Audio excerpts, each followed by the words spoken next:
The Not So Great Pretender by Ray Shipu Uchiha. Chapter 4. Jarvis, baby. Tony sings out heavily as he stretches his arms above his head. And next be a new project file, alright? Mainly gonna be surveillance, so make sure you file it accordingly. Of course, sir. Jarvis answers promptly. And what shall I name this new project? Tony hums in contemplation for a moment before he smiles. Let's go with Winter is Drolled. WIT for short. How appropriate, Jarvis says dryly, even as the new folder pops into existence on the hologram in front of Tony. Barnes isn't going to know what in him, Tony says with no small amount of spiteful glee. Whenever you are involved, sir. Jarvis cuts in, voice long-suffering but inescapably fond. People rarely do. Stark, Bucky season discovers, is a more than formidable opponent in this twisted little game they're playing with each other. Either that or the Avengers are made up of a group of breathtakingly oblivious individuals. 3 weeks into his full-on habitation of the tower, as well as this silent grudge match between him and Stark, and Bucky's about ready to declare that it's some kind of hellish mix of both. As it turns out, that I Am Iron Man t-shirt is only the beginning of a parade of obvious and over-the-top moves that are lobbed in Bucky's direction. Stark swans around the tower in a variety of ridiculous outfits. There's a whole plethora of different shirts, pants, and sweaters. Bucky learns from comments and questions that most, if not all of them, were designed and ordered by either Stark's actual robotic children or by Jarvis himself. In fact, Bucky realizes quickly enough most of Stark's clothes are Iron Man related in some way, shape, or form. Bucky's pretty sure the man wears some kind of armor or Iron Man related underwear. Also, Bucky's not even remotely ashamed to admit that he's more than a bit interested in finding out if that particular thought is true or not. Outside of Stark's possibly themed unmentionables, even that coffee cup the man's almost permanently attached to has something to do with the armor. The thing's bright red. It says, designed it, built it, fly it, in gold letters. It even has a little picture of the armor set off to the side. It was apparently a gift from Jarvis, and Stark is barely ever seen without it. And yet no one in the tower, except for Bucky, ever seems to so much as blink an eye at it. The point, though, is that from his shirts all the way down to his helmet-covered socks, Stark's never without something that fits into that theme. That includes, Bucky discovers the next time a gala Stark has to attend rolls around, his more formal wear. The suit jacket Stark strolls onto the common floor wearing is a deep, rich crimson, and the matching waistcoat has delicate gold and gears embroidered across it. The black tie he's wearing even has a little jeweled Iron Man helmet acting as a tie pin. His pants are tight, his hair is fluffy, and Bucky kind of wants to wreck him. Looking good, Stark, Wilson whistles from where he's splayed out on the couch. You do clean up nicely, Tony. Natasha chimes in from where she's using Clint's shoulders as a footrest while she paints her toenails. All the better to charm shallow people out of their money with, my dear, Stark says brightly. How's the security?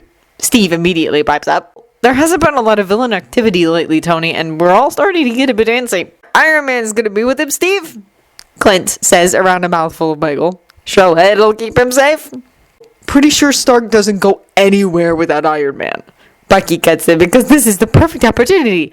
They're so close that it's almost like they're the same person. Just because they're close doesn't mean we shouldn't worry, Buck. Steve scolds him lightly. One of Tony's fancy parties would be the perfect time for something to go wrong. Especially since none of the rest of us are going to this one.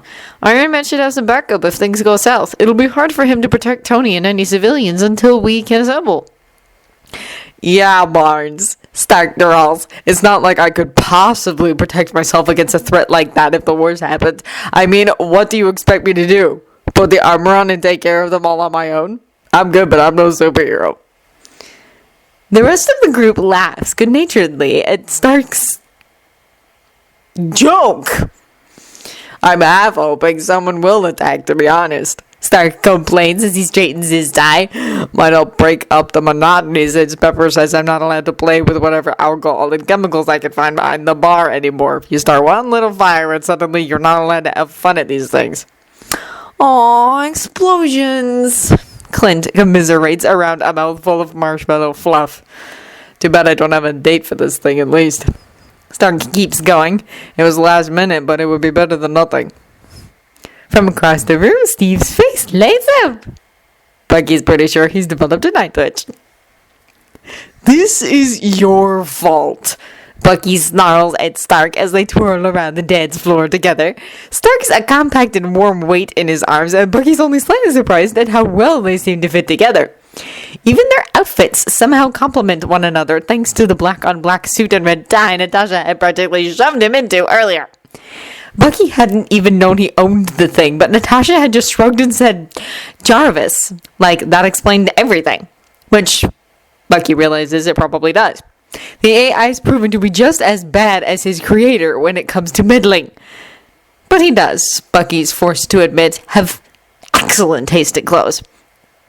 I have no idea what you're talking about, Stark says sunnily in what Bucky's pretty sure is supposed to be his impression of Steve's innocent look.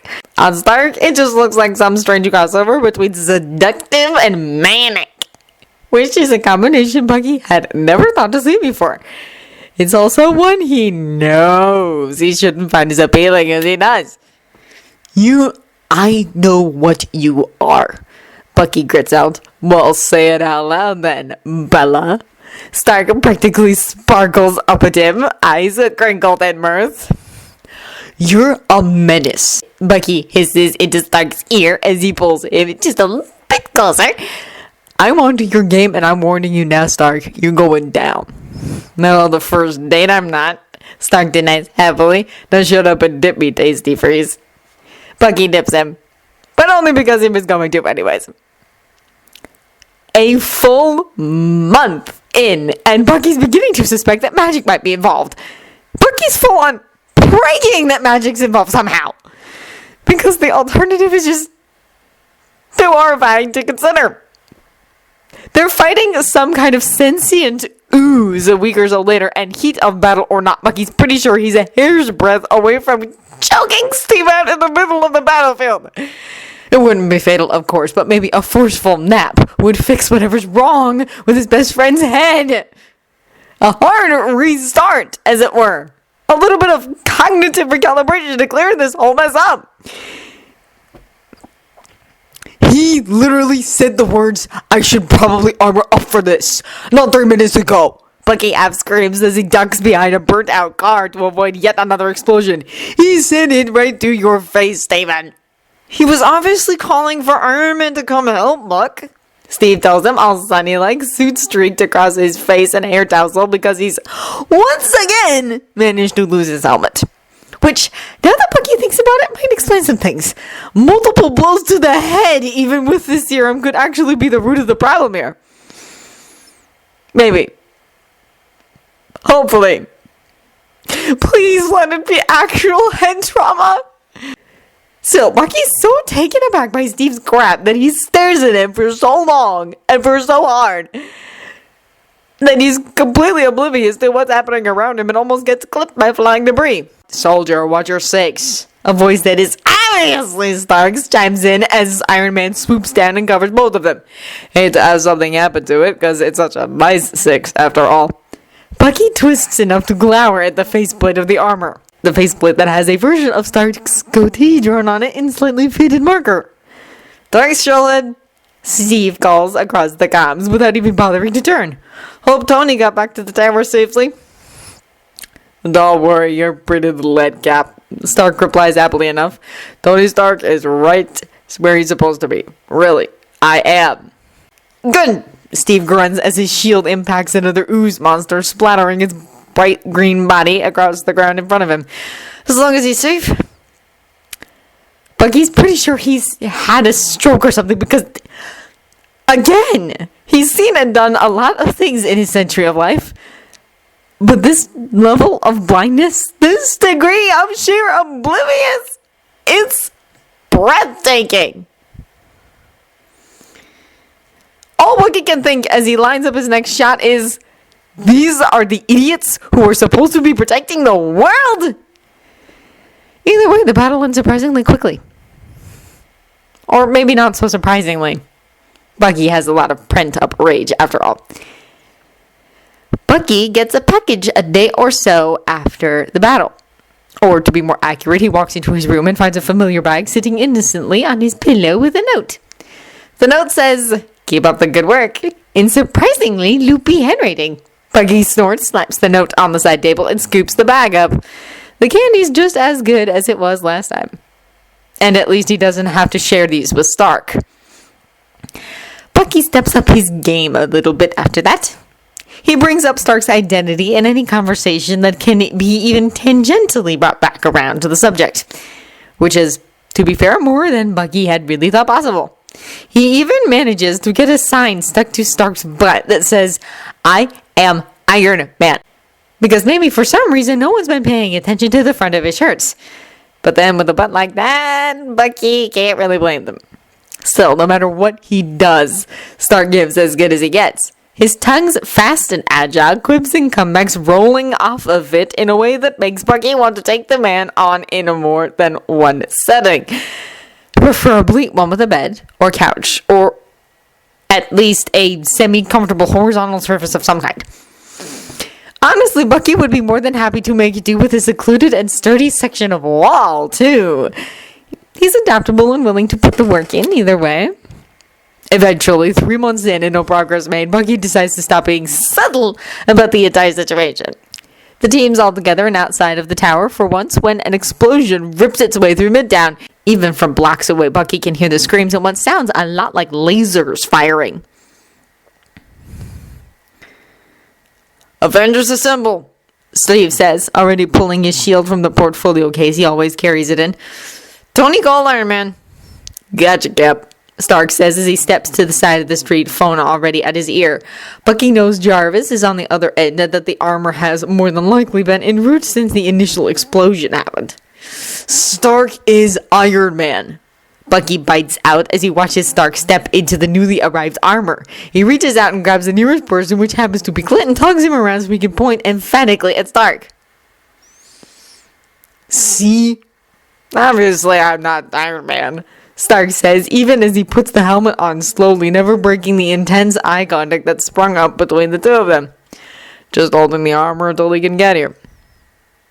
"That's real nice of you, Tony," Steve tells him happily as he takes point and starts jogging in the direction of the disturbance. "Make sure you get out of here safely when he shows up." "Stevie is your brains, no frozen," Bucky bellows after Steve's quickly retreating form. "That's rude, Buck," Steve calls back just as he turns the corner. "Let go, Barnes," Clint the heathen chirps as he chooses that moment to bite Bucky on the wrist of his flesh arm and wriggle out of his hold. "We can talk about your crush on Stark and Shellhead later." Bucky drops to his knees in the middle of the street and screams in rage, both hands coming up to tug sharply at his own hair. It's either that or cry. Seething, Bucky spends the next week referring to Stark as Iron Man only, both on and off the field. Stark always answers with a sunny smile. Nobody else seems to notice. This, Bucky decides with a sort of manic finality, must be what going mad feels like.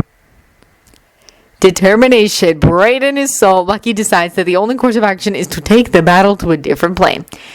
Maybe if he does some more reconnaissance, he can figure out exactly how Stark's managed to keep the wool bowl over everyone's eyes.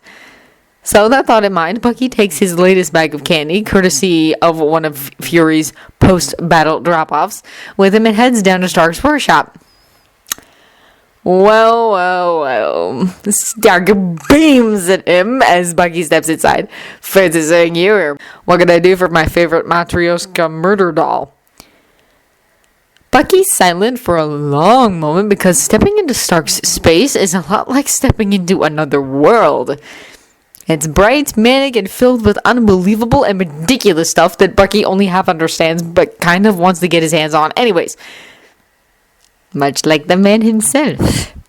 Finally snapping back to attention when some kind of one-armed robot waves what looks like a fire extinguisher in his direction, Bucky tosses the bag of candy in Stark's direction and then strides over to the couch in the corner and settles down. What's this? Stark shakes the candy in Bucky's direction. Is this a threat? A bribe? Rent? That's it, isn't it? You think you're going to rent out my couch with candy? You're gonna tell me no. Bucky arches a brow in Stark's direction because the man's already popped at least 3 pieces of candy in his mouth. With his cheek puffed out, hair wild, and a smatter of grease across one temple, Stark looks so much like a manic mouse that Bucky feels kind of disgusted with himself over how attractive Stark still is to him. Hydra, it seems, ruined his taste in men. Just one more sin to lay at their doorstep. Don't put words in my mouth. Stark snips as he throws himself back down onto his stool, candy tucked unsubtly to the side. At least not without asking first. Even from where he's sitting, Bucky can tell that he's working on what looks like upgrades to the armor. The file name at the top of the interface declares the project's name to be I am not, crossed out, Iron Man. The body model in the hologram, complete with Stark's goatee, is currently blowing kisses in his direction, complete with little blue hologram hearts that burst into helmet-shaped sparkles. Bucky hates one man. It is this man. A few hours after Barnes plays one final game of catch with the bots and then slinks back out of the workshop, Tony hums happily as he sucks on a piece of candy and lovingly curates the newest additions to the wit file. Barnes has proven to be an exceptionally entertaining opponent, and Tony's not afraid to admit that he kind of likes the guy. He's intelligent, tough, has an unbelievably attractive appeal with his sexy robo-hobo aesthetic, and is overall pretty outspoken but easy to like for someone who spent 70 plus years as a homicidal hot pocket. Tony could almost pity him for being so close to being tipped over the edge of what's left of his sanity. Almost. Instead, he's going to gleefully give him those few final shoves.